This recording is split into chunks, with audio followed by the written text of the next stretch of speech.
नमस्कार मित्रों, आप सभी का बहुत बहुत स्वागत है। हमारी श्रृंखला 2022 के वार्षिक राशिफल को लेकर के चल रही है और इस एपिसोड में हम बात करेंगे धनु राशि की कि धनु राशि वाले जो जातक हैं उनके लिए यह 2022 का वार्षिक फल कैसा रहने वाला है, इस विषय को हम लोग विचार करेंगे। तो देखिए, धनु राशि का जो संबंध है वह 9 नंबर की राशि से है। आप जहां पर कुंडली में 9 नंबर लिखा देखेंगे वह धनु राशि बनती है। और यह जो धनु राशि है, इसमें जो राशि फल है वह ऐसे देखना है कि अगर आपकी लग्न की राशि धनु है तो यह जो एपिसोड है वह आपके लिए है, क्योंकि जो मानसिक राशि धनु होती है वह आपकी मानसिकता को दर्शाती है, वह आपके लग्न को प्रभावित नहीं करती है, पर मन के अंदर ऐसे विचार चलते रहते हैं। तो मानसिक राशि को 7.5 जैसे विषयों को लेकर के देखना चाहिए, क्योंकि जो 7.5 होती है, शनि की जो 7.5 साल का जो एक समय होता है वह मानसिकता पे ज्यादा प्रभाव डालता है, यानी कि आपके मन के अंदर बिल्कुल तोड़ मड़ोड़ उत्पन्न कर देता है, आपकी शांति को भंग कर देता है और कहता है कर्म पथ पर आ। जब तक वह कर्म पथ पर नहीं आते तब तक आपको उस शनि की पीड़ा को सहना पड़ता है। बात है ये धनु राशि की, यानी कि आपकी लग्न राशि को लेकर के। यह धर्म की राशि है, विदेशों से संबंध रखती है, पिता के धर्म से संबंध रखती है और भाग्य की उन्नति के लिए यही एक ऐसी राशि है जो बहुत ही ज्यादा दैवी कृपा प्राप्त करती है, यानी कि भाग्य का वर्धन आपको ईश्वर की कृपा से मिलता है और आप उस गुरु की बात को मान करके कार्य करते हैं तो आपका भाग्य जो है दिन पर दिन बढ़ता चला जाता है। तो चलिए बात करते हैं कि 2022 का वार्षिक राशिफल धनु राशि वाले जातकों का कैसा रहने वाला है। तो इस पूरे वर्ष में कई एक महत्वपूर्ण बदलाव हैं, जैसे गुरु का बदलाव है, जैसे राहु और केतु का बदलाव है। यह वार्षिक है, जैसे राहु केतु 1.5 साल के लिए अपने राशि परिवर्तन करेंगे, वह जो है आपके पंचम भाव से राहु देव गोचर करने वाले हैं, यानी कि अब आपकी इच्छाओं के अंदर काफी वृद्धि हो रही है कि आपको ये चीज चाहिए ही चाहिए, या मैं अपनी इच्छा के लिए किस तरीके से काम करूं। तो ये अप्रैल में 13 अप्रैल के दिन में 2022 में राहु और केतु का राशि परिवर्तन है। केतु देव लाभ भाव में तुला राशि में होकर के, क्यों, लेकिन क्या है, यह जो लाभ भाव है तो ये क्या है, स्पिरिचुअलिटी का यहाँ पर लाभ आपको मिलने की बात है, क्योंकि केतु देव स्वामी स्पिरिचुअल होते हैं, यानी कि कुछ ऐसी उनके अंदर विचार होती है कि वह जुड़े होकर के भी आपसे अलग ही होते हैं। तो यह केतु का एक बहुत ही गुण विषय है और राहु का भी एक बहुत ही गुण विषय है। जहाँ राहु अतिवादी देता है वहीं पर केतु कहता है मोक्ष देने वाली है कि छोड़ो इसको, आगे बढ़ते हैं। तो इस प्रकार का भाव लेता है।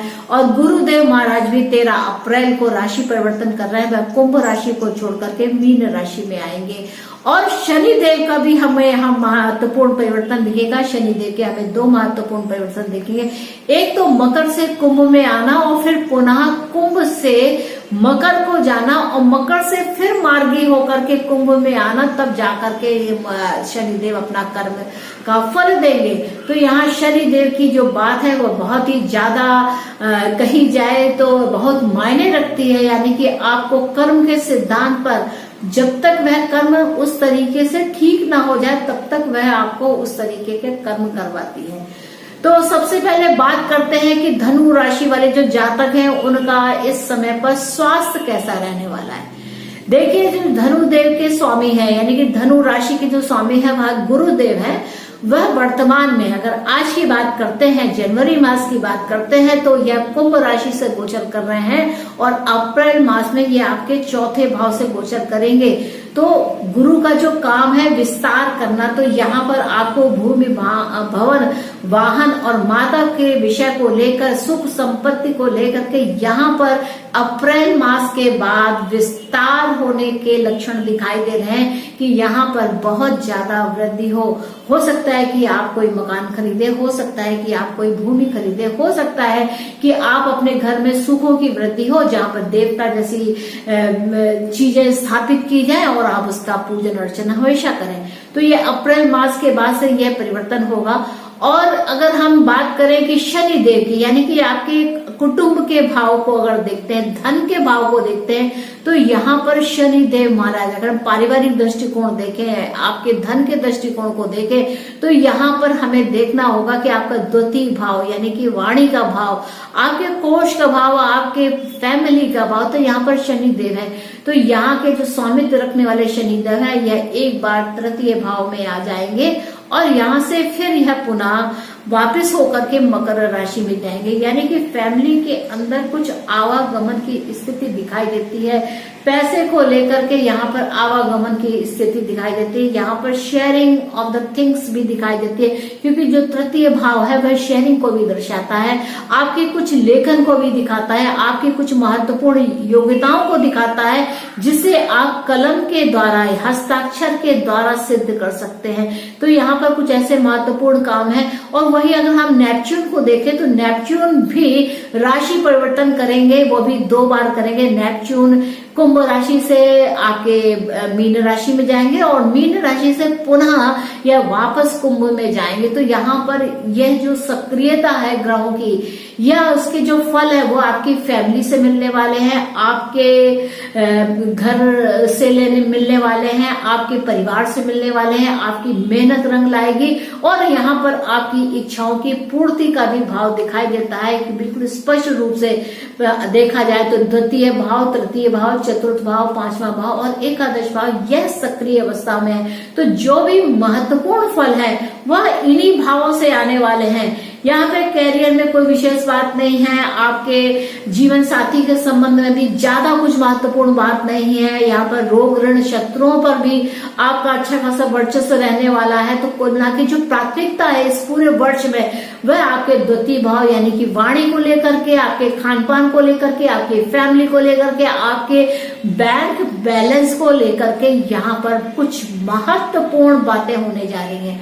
तृतीय भाव की बात है तो यहाँ पर आपको काफी यात्राएं करनी पड़ सकती है, कुछ समय के लिए कहीं रुकना भी पड़ सकता है।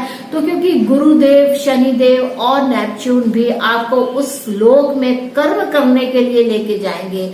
जो पास की आप थोड़ी बहुत दूरी की आपको यात्राएं करनी पड़ सकती हैं। आपको अपने पड़ोसियों से आपको शुभ समाचार या उनके साथ बातचीत करके आप कुछ अच्छी निर्णय और पर निकल सकते हैं। चतुर्थ भाव का जैसे मैंने पहले ही बताया कि यहाँ पर आपके कहा जाए तो स्पिरिचुअलिटी की बहुत ज्यादा आपकी माता आपका साथ देंगे, आपको सुख साधन आपको लाभ देने वाले हैं। यहाँ पर जो एक्टिवेशन है ये इन्हीं भावों का है। वही राहु जो है वह एक बलवती इच्छा को यहाँ पर एक्टिव होते हैं, इसलिए क्योंकि यह जो मंगल देव है यह यहाँ की राशि पर है। इस राशि के जो स्वामी है वह मंगल देव है और मंगल देव आपके लिए योग कारक भी हैं। तो जब जब मंगल इस राशि से होकर के निकलेंगे उस समय पर यहाँ पर बड़ी ही तीव्रता के साथ अपने कार्य को संपन्न करेंगे। आपकी जो इच्छाएं हैं यानी कि क्योंकि मंगल देव स्वयं अग्नि का कारक ग्रह है और राहु भी क्या है, यह शनिवत राहु होते हैं। तो यहाँ पर क्या है, ये संघर्ष की स्थिति को तो बनाएंगे परंतु यहाँ पर आपको लाभ देने ही वाला है, क्योंकि यहाँ से सप्तम दृष्टि सीधे एकादश भाव पर जाती है। तो इस प्रकार का यह पूरा प्रयोजन है। मंगल की जहां तक बात करते हैं तो मंगल देव 16 जनवरी तक आपकी ही राशि में रहने वाले हैं। इस समय पर आप काफी कुछ योग का काम कर सकते हैं। आपके अंदर बड़े ही अग्निपूर्ण विचार आ सकते हैं। आप एक पैशन के लिए काम करने वाले होते हैं। आपको जो करना है, जिस बात का आप निर्णय लेते हैं उस काम को कर जाते हैं। वही 16 जनवरी से लेकर के 26 फरवरी तक के मध्य में मंगल देव आपके द्वितीय भाव से गोचर करेंगे। तो इस समय पर जो मंगल देव है वह उच्च के परिणाम देने वाले हैं, या कि आपकी वाणी काफी कठोर और मजबूत रहने वाली है। उस समय पे आप जो कहेंगे वह कर दिखाने की क्षमता रखने वाले होंगे, क्योंकि जब यह मंगलदेव 26 फरवरी के बाद से 7 अप्रैल तक तृतीय भाव में रहने वाले हैं, तो उस समय पर विशेष रूप से आप काफी परिश्रम करेंगे। वही जब मंगल देव 7 अप्रैल के बाद से 17 मई के मध्य में मंगल देव चतुर्थ भाव में आते हैं, तो यहाँ पर भूमि का लाभ बिल्कुल दर्शाते हैं कि आपको भूमि का लाभ होने वाला है। यहाँ पर भूमि का किसी भी तरीके से, चाहे आप परचेस करें या आपको कुछ मिले, इस तरीके से बात है कि और तब तक गुरुदेव भी वहां आ जाएंगे। तो गुरु और मंगल जो कि आपस में मित्र ग्रह हैं, दोनों एक दूसरे की बात सुनते और समझते हैं। तो यहाँ पर जो गुरुदेव हैं वह भी कृपा बरसाने वाले हैं, क्योंकि वह तो आपके लग्न के भी स्वामी हैं। तो लग्न का स्वामी और आपकी इच्छाओं का स्वामी एक साथ हो रहा है। और कुछ उस समय पर ऐसी भी बात होगी कि सूर्य देव भी होंगे, तो यानी कि आपको क्या है, चौथे भाव से लेकर के यहाँ पर महत्वपूर्ण बात यही है कि चौथे भाव सुख, माता, भूमि, भवन, वाहन के नाम पर यहाँ पर आपके तीनों ग्रह, यानी कि मंगल कहा जाए, यानी कि सूर्य को कहा जाए और यानी कि गुरु को कहा जाए, तीनों त्रिकोण आकर के यहाँ पर बैठते हैं। तो ये बहुत ही उत्तम सहयोग देने वाली स्थिति को बनाते हैं, यानी कि घर एकदम से परिपूर्ण होने वाला है, सुख के साधन पूर्ण होने वाले हैं और यहाँ पर बड़ी ही अच्छी स्थिति दिखाते हैं।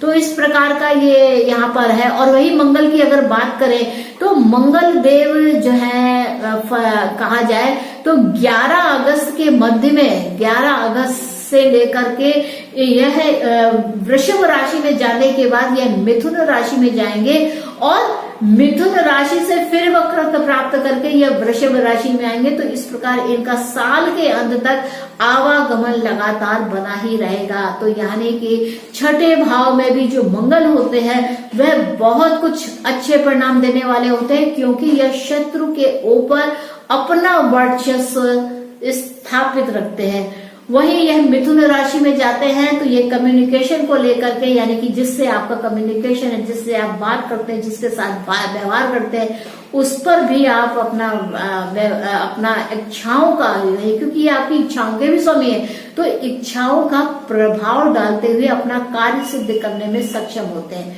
स्वास्थ्य की दृष्टि से देखा जाए तो यह जो वर्ष है यह आपके लिए बहुत ही ज्यादा उत्तम है, बहुत ही ज्यादा फलदायक है, क्योंकि गुरु स्वयं अपनी राशि में जा रहा है। तो ऐसे में अपनी ही राशि में जाकर के तमाम सुखों की यह वृद्धि करने वाले हैं। तो इस प्रकार है। और सूर्य की अगर बात करते हैं तो अगस्त के महीने में आपके लिए जो मास है वह विशेष रूप से प्रभावशाली, भाग्यशाली रहने वाला है। और अप्रैल के मास में भी आप देखेंगे कि आपके भाग्य का वर्धन है, क्योंकि भाग्य के स्वामी आपकी इच्छाओं को पूर्ण करने के लिए पंचम भाव से गोचर करेंगे, यानी कि उच्च अवस्था में होंगे। तो यह बड़ी ही अच्छी स्थिति होगी। लेकिन कुछ लोग ऐसा भी कहते हैं कि अक्टूबर मास में जब सूर्यदेव तुला राशि में जाएंगे तो नीचत्व दोष को प्राप्त करें। लेकिन चूंकि यह भाव ऐसा है, यह भाव एकादश भाव है, तो एकादश भाव में चाहे नीच का ग्रह हो, चाहे जैसा भी ग्रह हो, कुछ कमजोर भी हो, तो भी वह कमजोरी के साथ ही सही, नीचता के साथ ही, परंतु लाभ देने वाला बनता है। तो यह इस राशि को विशेष प्रकार का एक गौरव प्राप्त है। धनु राशि यानी कि ज्ञान की राशि, तप की राशि, यह ज्ञान को अर्जन, ज्ञान के पीछे चलने वाली राशि, और लक्ष्मी स्वयं इसके साथ चलती। इस राशि की विशेषता है कि यह लक्ष्मी के पीछे नहीं भागते हैं, लक्ष्मी इनके पीछे भागती है। तो यह जो ज्ञान रूपी राशि, अगर आपके जीवन में कोई भी धनु राशि वाला व्यक्तित्व हो तो आप उसकी बातों को सुने, उसी की बातों को माने, कंसल्टेशंस लेकर के अपना कार्य करें। तो ऐसा करने से आप देखेंगे कि आपको जो लाइट मिल रही है, तो सोर्स ऑफ जो लाइट है वह बहुत ही, जैसा लगता है कि ईश्वर ने स्वयं आपके लिए उनको अपना मित्र बनाया। तो अपने जीवन में एक ना एक तो आपको धनु राशि का मित्र रखना ही चाहिए। हालांकि जो धनु राशि का जो व्यक्तित्व यानी कि गुरु जो होते हैं वह थोड़े से दूर रहने वाले हैं, क्योंकि गुरु देखिए दूर से रह करके साल भर में एक परिक्रमा अपनी पूर्ण करते हैं। तो गुरुदेव का जो काम है वह दूर से ही अपना प्रभाव देने का काम है। तो ये गुरुदेव की महिमा है जो इस धनु राशि वाले जातकों को प्राप्त होती है। तो मित्रों, आशा है कि आपको मेरा यह एपिसोड अच्छा लगा होगा और आपने मेरे इस एपिसोड को अगर एंजॉय किया है तो कृपया मेरे चैनल को सब्सक्राइब करें, इसे लाइक करें और इसे शेयर करना तो बिल्कुल मत भूलें। तो मित्रों, मुझको आज्ञा दीजिए, मिलते हैं नेक्स्ट एपिसोड में मकर राशि को लेकर के, यानी कि मकर राशि के 2022 के वार्षिक राशिफल को लेकर के। तब तक के लिए नमस्ते।